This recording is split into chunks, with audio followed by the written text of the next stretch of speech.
네, 학생 여러분 안녕하세요. 네, 저희가 저번 주까지 대면 수업을 하다가, 저번 주 대면 수업을 하다가, 뭐 여러분도 잘 아시다시피 사회적 거리두기 2단계로 넘어가면서 네, 확진자가 많이 나왔죠. 네, 확진자가 많이 나왔는데, 네, 그래서 이번 주하고 다음 주는 학교에서 대면 수업이 아니고 비대면 수업을 하라고 공고가 있었고, 그다음에 제 생각에도 확진자가 많이 나오는 이 시점에 대면 수업 한다는 게 적절하지 않다고 저는 생각이 들어서, 네, 비대면 수업을 하게 됐습니다.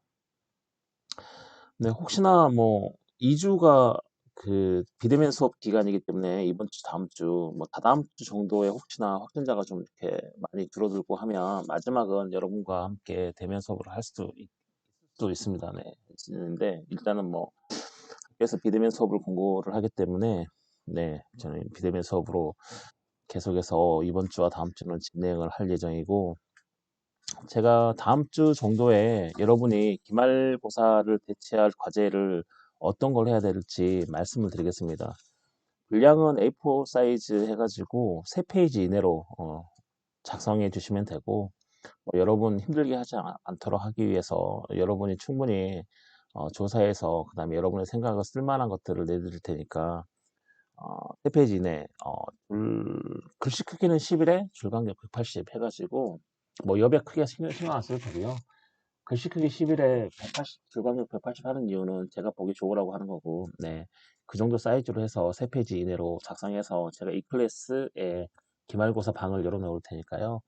기말고사가 끝나는 그 주 금요일 자정까지 올려주시면 될 것 같습니다. 여러분에게 이미 뭐 말씀드렸다시피 저 성적은 후하게 줄 예정이니까 너무 걱정 안 하셔도 될 것 같습니다. 자, 그럼 저희가 저번 주에 어디까지 했죠? 국민주권의 원리, 법치주의 원리까지 했네요. 법치주의 원리, 그쵸. 저희 헌법상에, 자, 법치주의 원리. 자, 법치주의 원리 간단하게 다시 한번 정리를 하면, 국민이 법을 준수하는 그런 의무가 법치주의가 아니고, 법치주의라는 것은 국가기관이 그들이 가진 권한을 국민을 향해 행사할 때, 국가가 자의적으로 행사하는 게 아니고, 어디에 근거를 둬야 된다는 거죠. 법률에 근거를 두고, 법률에 따라서 행사한다. 자, 이게 바로 법치국가의 원리다. 그렇죠? 네, 기억나실지 모르겠지만 이제 그 법치국가에서 제일 중요한 게 법률인데 이 법률을 제정하는 기관은 국회고 법률을 제정할 때 명확성의 원칙도 지켜야 되고 또 뭐죠? 서구 입법의 금지 원칙도 지켜야 되는데 명확성의 원칙이라는 것은 그냥 뭐 일반적으로 수험자가 봤을 때 그 법을 수범하는 수험자가 봤을 때 헷갈린다. 이래서 명확성의 원칙이 반하는 게 아니고 좀 애매모호하더라도 그 법을 해석하는 판사가 바로 이게 이 법은 이러이러한 의미가 진실이다. 이러한 법은 이러한 의미를 가지고 있다라고 해서 판사가 해석을 통해서 명확하게 할 수 있으면 그 명확성의 원칙에 반하지 않는다고 저희 여러분께 말씀드렸습니다. 그리고 소급입법 금지 원칙은 원래 법률을 제정하게 되면 오늘 법률을 제정했다 하면 법률은 장래여죠. 오늘부터 미래로 효력을 미치는데 자, 소급표라는 것은 과거에 오늘 제정했지만 그 법률의 효력이 과거에 어느 시점부터 미치는 거죠. 뭐 누타 얘기했지만 오늘 잘못을 해서 이 잘못이 법률상 없어서 법적인 책임을 지지 않는 건데 만약에 내일 법률을 만들어서 오늘 한 행위를 처벌한다면 네, 처벌을 안 받을 사람 없겠죠. 법적 운명성이 엄청 무너지겠죠. 그렇기 때문에 그런 소급표를 방지하기 위해서 네, 소급표 금지 원칙이 법률 제정 원칙에 있는데 단지 이 소급표 금지 원칙이 네, 예외는 있죠. 예외가 뭐라 그랬죠? 사회적으로 큰 공익이 있을 경우에 그때는 예외적으로 소급표 금지 원칙에서 제외가 된다라고 말씀을 드렸습니다. 오늘은 그래서 네 번째로 우리 헌법이 지향하고 있는 우리 헌법 속에 반영되어 있고 녹아 있는 원리 중에 사회국가의 원리가 있습니다, 여러분. 자, 사회국가 하면 일단 사회라는 말이 들어가면 개인과 사회는 약간 반의적인 성격을 갖죠. 그래서 개인은 뭐 개인주의, 뭐 자유와 연관되어 있으면 사회는 뭐 공동체, 그다음에 복지 이렇게 연결되어 있다고 보시면 됩니다. 제가 1주차 때 여러분에게 2주차 때인가 말씀을 드렸는데 자, 헌법이 역사적 발전 단계에 따라서 이제 발전해온 단계를 말씀드리면서 최초에는 고유한 의미 헌법이라고 제가 여러분께 말씀드렸죠. 네, 절대왕정 시대에 어느 국가, 어느 시대에나 헌법이 있었는데 그 이유는 어느 국가나 어느 시대에나 무슨 뭐 시족이라든지 뭐 부족이라도 거기에 어떤 조직이 있겠죠. 문서로 된 조직은 없어도 자기네들끼리 내가 족장이고 네가 부족장이고 뭐 이런 식으로 그런 조직 자체가 일단 국가의 조직이라고 보는 겁니다. 그래서 절대왕정 시대에는 고유한 의미가 헌법이 있었죠. 고유한 의미 헌법은 뭐냐면 국가의 조직과 구성에 관한 그런 사항들이 있는 그 법은 고유한 의미 헌법. 그게 문서로 있든 문서로 없든 어느 조직이든 그 조직 체계가 있기 때문에 자 그런 것들을 고유한 의미 헌법, 즉 국가의 조직과 구성에 관한 사항만이 있는 헌법을 저희는 고유한 의미 헌법이라고 했습니다, 여러분. 기억나시나요? 그러다가 이제 뭐가 일어나요? 18세기 말에 그냥 혁명이 일어나죠. 시민혁명이 일어나죠. 예전에 절대왕정 뭐 왕권 신수설 해가지고 왕권은 뭐 신이 내린다 해가지고 왕은 주권자고 그냥 국민은 또는 백성들은 충실한 뭐 왕의 노예나 신민으로 봤는데 18 이제 16세기 중반부터 서서히 싹트기 시작하는 그 계몽 사상으로 인해서 18세기 말에 시민혁명이 일어나죠. 뭐 예를 들면 천부인권설이 그때 등장을 하고 왕 너만 인간이냐? 왕 너만 주권자냐? 우리도 뭐 하늘에 계신 뭐 하늘 아버지의 자식들이다 해가지고 천부인권설이 등장을 하게 되면서 근대 입헌주의 헌법으로 넘어오게 되는 거죠. 고유한 의미 헌법에서. 그래서 그 근대 입헌주의 헌법에서 뭘 강조하게 돼요? 예전에 절대왕정 시대에서 임금 왕들이 국민들의 자유를 박탈하고 그다음에 국민들의 재산을 박탈해 가니까 근대 입헌주의 헌법에서 국민들이 생각하기에는 저 왕 제가 나를 못 건들게 하겠다. 그래서 우리에게 자유를 달라. 그리고 왕이 하도 자기의 재산들을 수탈해 가니까 내 재산도 건들지 마 해가지고 근대 입헌주의 헌법에 들어온 게 기본권이 들어왔죠. 기본권 중에서도 어떤 기본권이 들어왔어요? 자유권적 기본권이 들어왔고 거기에 플러스해서 완벽한 자유가 보장되려면 뭐예요?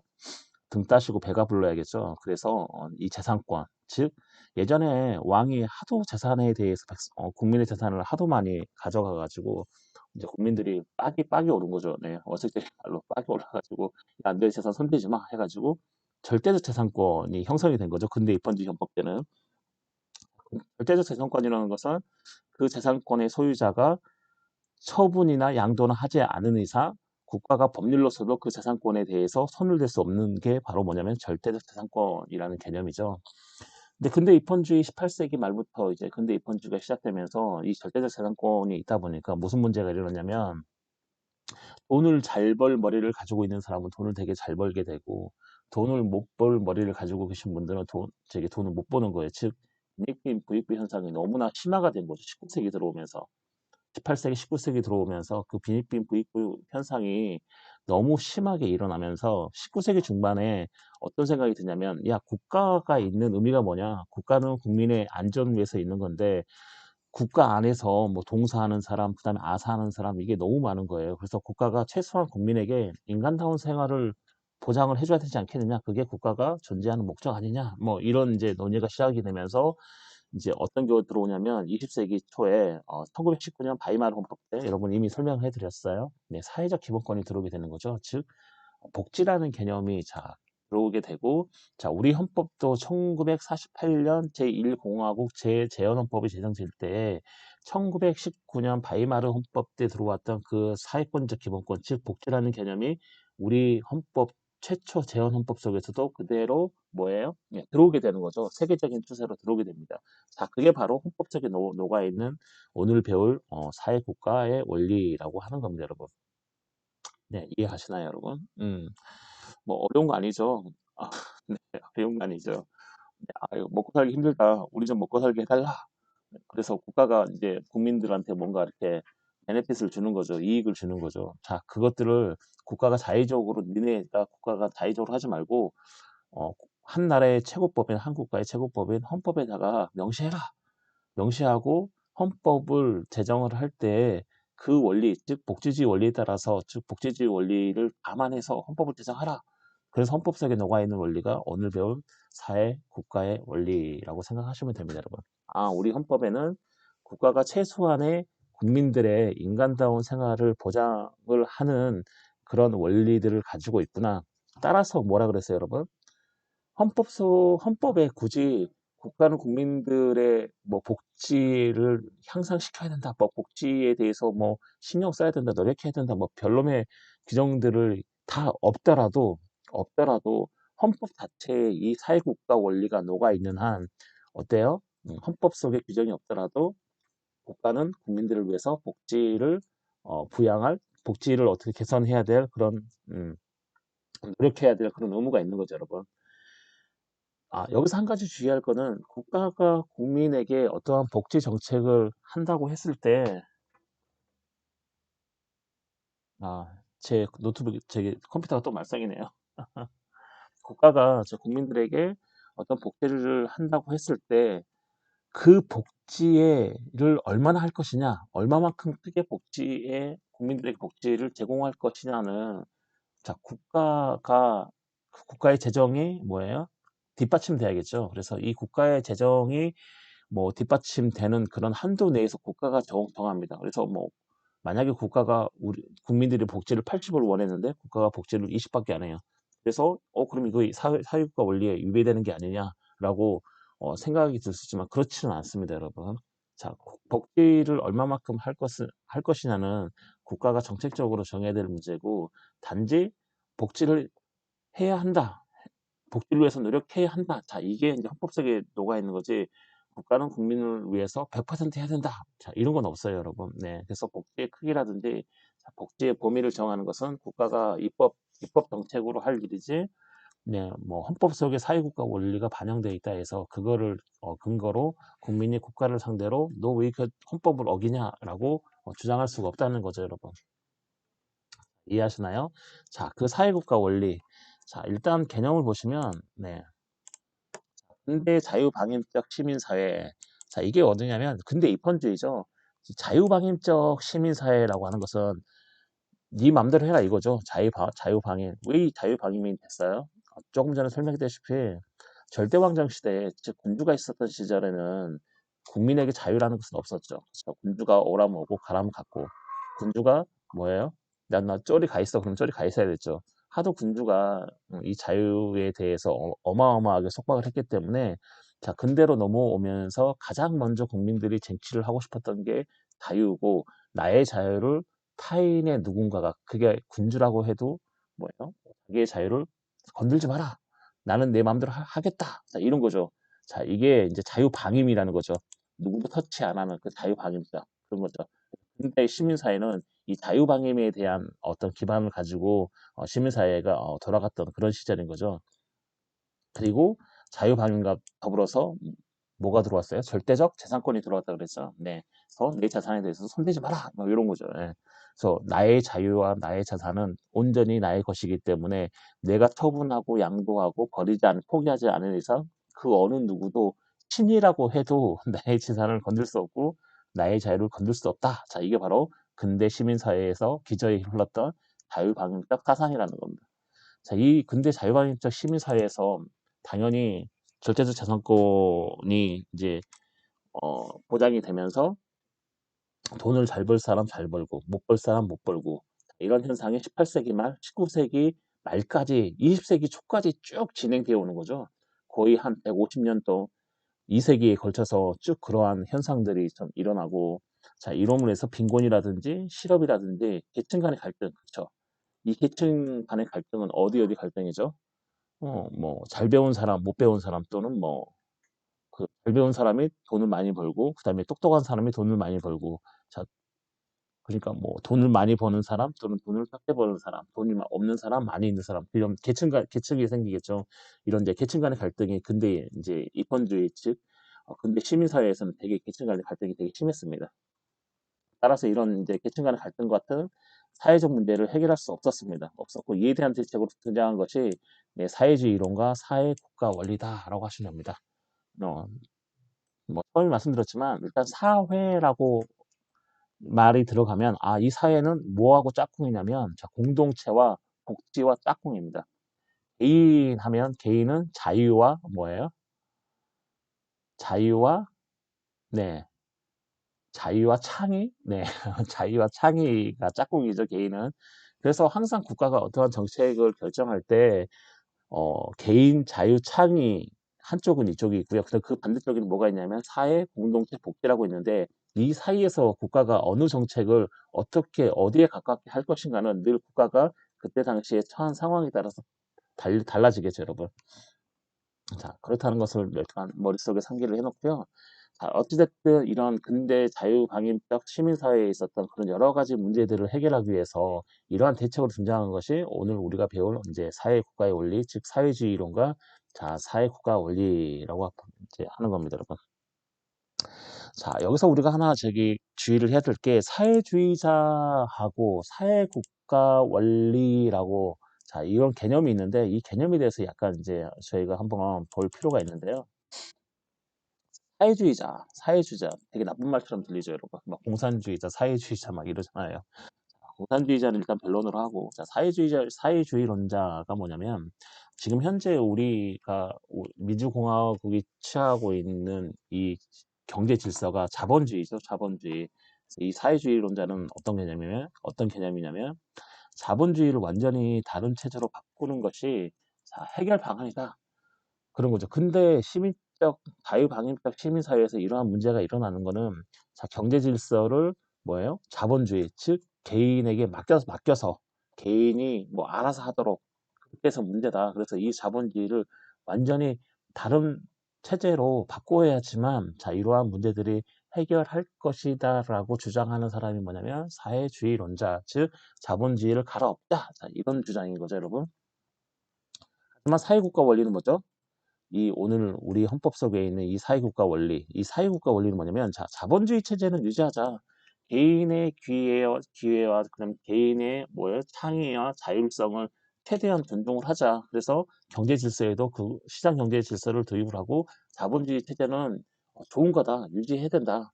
뭐 이런 거죠. 네, 사회국가 원리는 그렇죠. 일단 체제는 자본주의 체제를 그대로 유지하자는 게 사회국가 원리의 일단 기반이고요. 다만 자본주의 체제를 유지하면서 자, 사회에 대한 국가의 적극적인 개입을 허용한다 이런 거죠. 근대 입헌주의 즉 근대 자유방임적 시민사회에서는 뭐라 그랬어요? 하도 절대왕정에서 군주들한테 괴롭힘을 당한 국민들이 내 자유와 내 자산권에 절대 국가는 손을 댈 수 없다. 그게 신이라고 해도 그런 거죠. 신이라고 해도 나의 자유와 나의 재산권은 뭐 손을 댈 수 없다. 그래서 이제 자유하고 절대적 재산권을 부르짖었죠. 하지만 사회국가 원리라는 게 뭐냐면 야 그건 인정하는데 너무 빈곤과 실업과 계층 간의 갈등이 심하니까 자 이걸 해결하기 위해서 국가가 개인의 경제 질서에 어느 정도 개입을 하자. 자 이게 바로 뭐냐면 사회국가 원리라는 겁니다. 예전에는 국가가 아예 개입을 못했죠. 완전히 옛날에는 국가가 완전히 통제를 했고 그 국가의 완전 통제 속에 불만을 품은 국민들이 노터치를 선언하면서 국가가 완전히 배제가 됐죠. 그런데 다른 문제가 나타난 게 뭐냐면 빈곤 실업, 계층 간의 갈등이 나타나니까 자, 이거를 해결하기 위해서 지금 현재에 있는 이 자본주의 체제를 유지를 하는데 다만 개인의 경제 질서에 국가가 약간 또는 뭐 필요에 따라서는 조금 더 많이 개입을 하자. 자, 개입을 해서 개량적으로 사회 문제를 해결하자. 자, 이게 바로 뭐냐면 오늘날 우리나라 헌법이 가지고 있는, 즉 우리나라 헌법이 추구하고 있는 원리인 사회국가 원리가 되겠습니다, 여러분. 이 사회국가 원리 하나 설명하는 것도 얼마나 갔죠, 시간이? 네, 한 15분 갔나요? 네. 자, 사회국가 원리 잊어버리면 안 됩니다. 이 사회국가 원리 되게 중요합니다, 여러분. 자, 우리 헌법이 언제부터 사회국가 원리를 채택했냐? 이거는 우리나라 헌법, 재헌헌법 때부터 1948년에 최초에 만들어진 재헌헌법 때부터 사회국가 원리를 우리 헌법은 채택을 하고 있었습니다. 왜냐하면 조금 전에 말씀드렸다시피 그렇죠. 18세기 말에 시민혁명이 일어나고 그다음에 19세기 때 이렇게 빈익빈 부익부가 되게 심해지면서 19세기 중반부터 사회국가 원리, 즉 복지라는 개념이 헌법 속에 명시돼야 된다. 이런 이제 논의가 있었고 20세기 초, 즉 1919년에 그 독일의 바이마르 공화국이 있었는데 그 독일의 바이마르 헌법에서 최초로 헌법 속에 사회적 기본권을 넣은 거죠. 복지라는 개념을 헌법 속에 명시했고 우리나라 최초의 헌법은 1948년이기 때문에 그 1919년 바이마르 헌법 그 세계적인 추세 헌법 속에 사회적 기본권을 넣는 그 추세에 따라서 우리나라 헌법에도 재헌헌법 때부터 자연스럽게 뭐가 들어왔어요? 사회국가 원리가 헌법 속에 들어오게 된 거죠, 여러분. 이해하시나요? 그렇게 된 거예요. 네. 아, 이 세계적인 추세를 거스를 수 없구나. 이런 거죠, 여러분. 네. 볼까요? 헌법의 수용, 방금 제가 말씀드렸습니다. 여러분, 독일 사회국가 원리만 규정했고, 우리나라는 사회적 기본권만 규정을 했다. 이런 거죠. 자, 이게 무슨 말이냐면, 자, 독일 같은 경우, 우리나라 같은 경우에는, 자, 사회국가 원리, 그러니까 독일 같은 경우에는 사회국가 원리만을 규정을 한 거죠. 이해하시나요? 자, 우리나라는 헌법에서 사회국가 원리를 규정한 게 아니고 우리 헌법이 사회국가 원리에 기반해서 헌법을 제정했다는 거죠. 그 원리가 우리 헌법 전반에 녹아 있어요. 반영이 된 건데 독일 같은 경우에는 사회국가 원리만 규정한 거죠. 우리나라는 사회국가 원리라고 헌법에 딱 명시를 하지 않았지만 헌법 기저 전반에 사회국가 원리가 녹아 있고 이 원리로 인해서 우리나라에서는 사회적 기본권을 규정을 하게 되는 겁니다. 우리나라 헌법에는 사회국가 원리, 우리 뭐 헌법은 사회국가 원리를 지향한다 이런 명시적인 규정은 없어요. 이거는 그냥 헌법 속에 녹아 있는 거, 반영되어 있는 거고, 녹아 있는 거고, 다만 우리는 이 녹아 있는 이 원리에 따라서 우리나라 헌법에는 사회적 기본권만 규정을 했습니다. 바이마르 헌법처럼.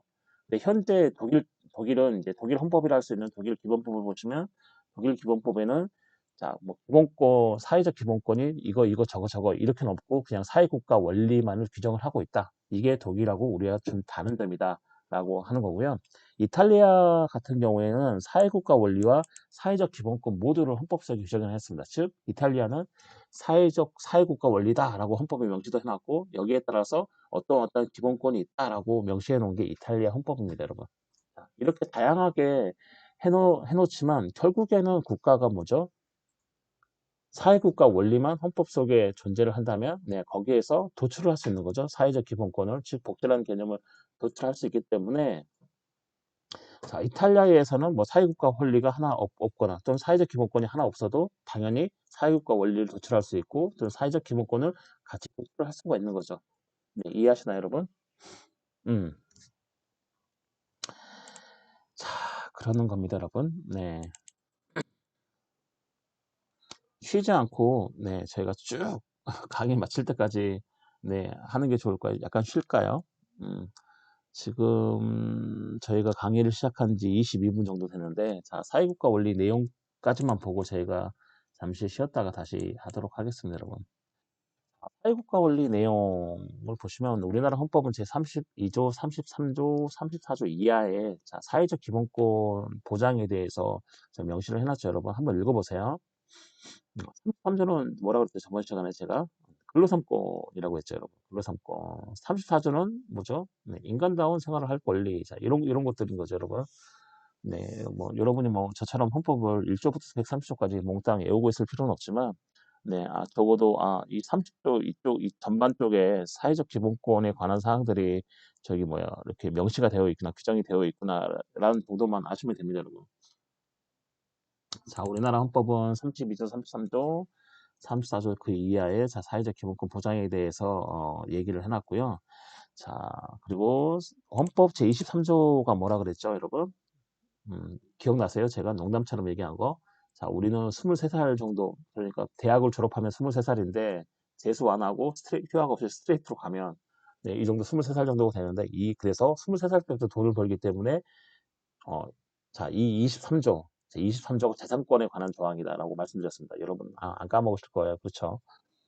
한글은 뭐죠? 재산권의 내용과 한계는 법률로 정한다. 자, 그리고 자, 사회적 강자의 어떤 재산권이라든지 계약의 자유 제한을 자, 헌법 제23조 제2항 지금 읽어보시면 네, 되는데 해놨죠, 여러분. 그 다음에 자기가 뭐 재산이 많다고 해서 자기 마음대로 그 재산을 쓸 수 있는 게 아니고 뭐죠? 공공복리, 네, 공공복리에 적합하게 재산권을 행사해야 된다. 자, 이런 내용들이 제 헌법 제23조에 있는 거죠. 즉, 뭐죠? 사회적 강자의 어떤 재산권이라든지 계약의 자유를 제한하는 게 헌법 제23조 제2항에 근거가 있습니다, 여러분. 그리고 헌법 제119조는 우리나라 경제 질서에 대해서 헌법에서 규정을 해놓은 건데 국가가 우리나라 경제 질서에 대한 규제와 조정을 할 수 있다고 헌법 제192항에서 명시를 해놨고, 즉 이거는 되게 대단히 큰 의미인데, 명시적으로 헌법에서 국가가 경제 질서에 대한 규제와 조정을 할 수 있다고 헌법 제119조제2항에 명시를 해놓은 거죠. 그렇죠? 자, 국가가 경제 질서를 규제하고 조정할 수 있다고 해서 완벽하게 통제를 할 수 있는 게 아니고 뭐죠? 일부 할 수 있는 거죠, 일부. 그렇죠. 왜 일부 할 수 있어요? 완전히 하게 되면 이건 자본주의 체제가 아닌 거죠, 여러분. 그렇죠. 시장 경제 질서가 아닌 거잖아요. 그렇죠.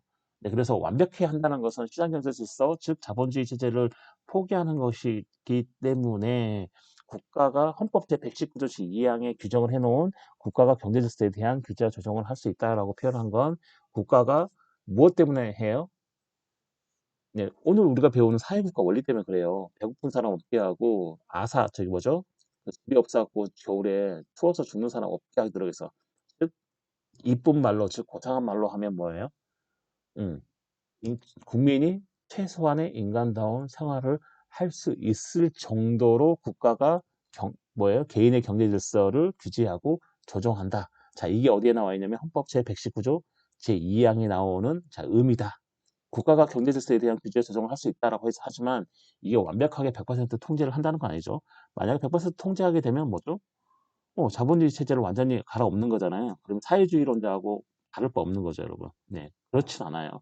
국가가 경제 질서에 대한 규제와 조정을 하는 그 범위는 국민이 최소한의 인간다운 생활을 할 수 있을 정도의 그런 범위라 그랬습니다, 여러분. 자, 그런 범위 내에서, 그 한계 내에서 국가가 개인의 경제 질서에 개입도 하고 규제도 하고 조정도 한다. 이런 거죠, 여러분. 그게 바로 사회국가 원리의 내용이다. 자, 이런 겁니다, 여러분.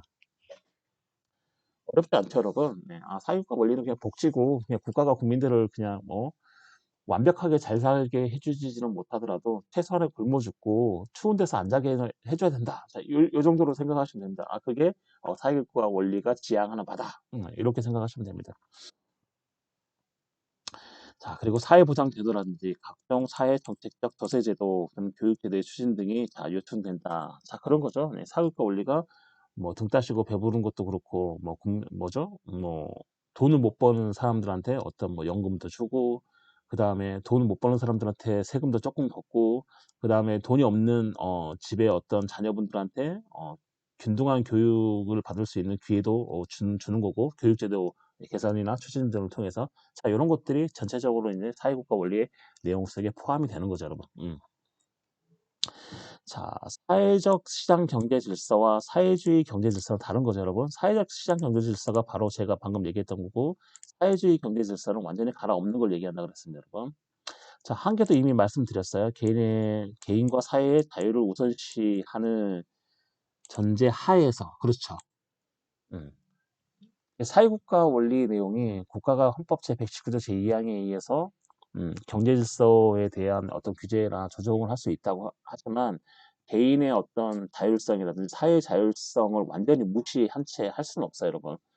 개인의 자율 또는 사회의 어떤 자유를 우선시하는 거죠. 그걸 우선시하는 그런 조건 내에서 국가가 최소한의 규제를 하는 거죠. 조정을 하고, 즉 부차적으로 하는 거죠. 부차적으로 어떤 사회적 여건을 배려해 준다는 점에서, 자, 보통성에 의한 한계를 가진다라는 겁니다. 사회국가 원리는. 자, 이 보통성의 원칙은 뭐냐면 되게 쉬워요, 여러분. 보통성의 원칙은 국가가 맨 마지막에 나선다 이런 거죠. 이해하시나요? 자, 만약에 어떤 문제가 생겼는데, 자, 이 문제를 해결하기 위해서 1, 2, 3, 4, 5의 방안이 있으면 1번, 제일 먼저 해야 될 게 1번이 우선순위로, 그 다음에 2번을 그 다음에 하고 3번, 4번, 5번 순서대로 하는데, 국가가 나서는 건 5번에서 나선다는 거죠. 1, 2, 3, 4를 다 해도 안 됐을 때 비로소 나서는 게 국가, 이런 거죠. 이게 보통성의 원칙이에요, 여러분. 이해하시나요, 여러분? 어떤 문제가 있는데 이 문제를 해결할 수 있는 우선순위의 대안들이 1부터 10까지 있어요. 그러면은 1번 했을 때 안 되면 2번 하고 2번 했을 때 안 되면 3번 하고 이렇게 해서 쭉 3, 4, 5, 6, 7, 8, 9 마지막에 10이 국가예요. 자, 제일 마지막에 이제 국가가 나서는 거죠. 이해하시나요? 제일 마지막 국가가 나서는 걸 뭐라고 그러냐면 보충성의 원칙 이렇게 얘기합니다. 쉽게 말하면 여러분. 보충하는 거잖아요. 뭘 다 해봐도 다 안 되는데 이거 해봐도 안 되고 저거 해봐도 안 되고 이렇게 해봐도 안 되고 저렇게 해봐도 안 됐을 때 비로소 뭐가 나서요? 국가가 나서는 거죠. 네, 이게 바로 뭐냐면 보충성의 원칙이다. 즉 뭐냐면 어떠한 문제가 생겼을 때 바로 국가가 나서는 게 아니고요, 여러분. 자, 뭐죠? 개인과 사회의 자유를 우선시해서 니네들끼리 한번 잘 해봐라. 니네들 안에서 잘 한번 이렇게 조정하고 통제해서 뭐 그런 사람이 없도록 해봐라 해서 놔두는 거죠, 여러분. 니네끼리 알아서 해결해봐라. 근데도 놔뒀는데도 여러 가지 방법을 다 써도 안 돼요. 그럴 때 비로소 국가가 마지막으로 나서는 게 뭐냐면 보충성의 원칙인 거죠. 즉 사회국가 원리도 그렇습니다, 여러분.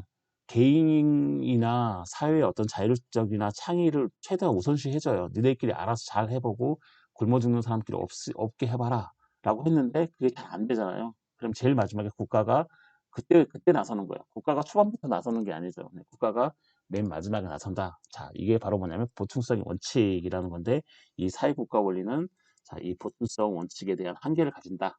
뭐가 조금 맞는 데에서 저기서 어떤 분이 한 끼를 굶었네 해서 국가가 바로 나서는 게 아니죠. 네. 니네끼리 알아서 잘 조정하고 좀 조화롭게 해봐라 해서 쭉 놔두는데 뭐 이거 해도 안 되고 저거 해도 안 되고 이렇게 뚝뚝뚝뚝 봤을 때 제일 마지막으로 나서는 게 국가고 제일 마지막에 국가가 나설 때 우리는 이게 보충성의 원칙이다. 국가는 제일 마지막에 나서라. 이게 보충성의 원칙인 거죠. 자, 이 사회국가 원리도 보충성의 원칙에 한계를 갖는 거죠, 여러분. 사회국가 원리가 처음부터 국가가 나서는 게 아니고 결국에는 뭐가 안 됐을 때 국가가 맨 마지막에 나서기 때문에 자, 보통성 원칙에 대한 어떤 한계를 가진다 이런 거죠, 여러분. 네. 자, 여기까지 하고 잠시 쉬었다가 우리는 문화국가의 원리에 대해서 여러분에게 말씀을 드리도록 하겠습니다.